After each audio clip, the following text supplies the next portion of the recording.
5 ম্যাচের ওয়ানডে সিরিজের প্রথম ম্যাচে আফগানিস্তান অনূর্ধ্ব-19 দলের বিপক্ষে মুখোমুখি হয়েছিল বাংলাদেশ অনূর্ধ্ব-19 দল। আর প্রথমে ব্যাটিং করতে নেমে আফগানিস্তান অনূর্ধ্ব-19 দল 9 উইকেট হারিয়ে 265 রানের বিশাল লক্ষ্য দাঁড় করায়। বগুড়ায় শহীদ চান্দু স্টেডিয়ামে বাংলাদেশ জবাবে ব্যাটিং করতে নেমে শুরুটা মোটেও ভালো হয়নি তাদের। তবে বলতে হবে, এর আগে বল হাতে 5 উইকেট তুলে নিয়ে নিজের প্রথম ফাইবার অর্জন করে নিয়েছেন ইকবাল হোসেন ইমন।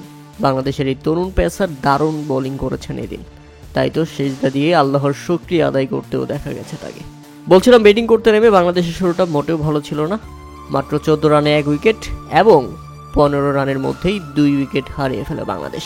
ফিরে যান অধিনায়ক আজিজুল হাকিম তামিম। তবে সেখান থেকে বাংলাদেশকে ঘুরে দাঁড়াতে সাহায্য করেছেন কালাম সিদ্দিকী আলিম এবং রিজান হোসেন।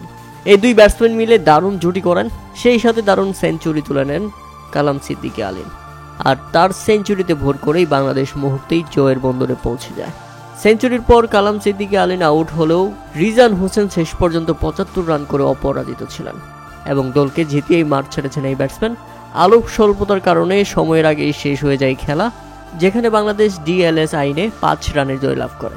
আলোক স্বল্পতার নিয়ম অনুযায়ী 46 ওভারে বাংলাদেশ 4 উইকেট হারিয়ে 226 রানের স্কোর করতে হতো, কিন্তু সেখানে বাংলাদেশ 46 ওভারে 4 উইকেট হারিয়ে 231 রান করেছে, যে কারণে আফগানিস্তানের বিপক্ষে এই ম্যাচে বাংলাদেশ 5 রানের জয় পায়।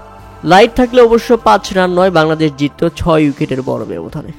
প্রিয় দর্শক, যারা অনূর্ধ্ব-19 দলের খেলাটা উপভোগ করেছেন তারা অবশ্যই আমাদের কমেন্ট করে জানাবেন।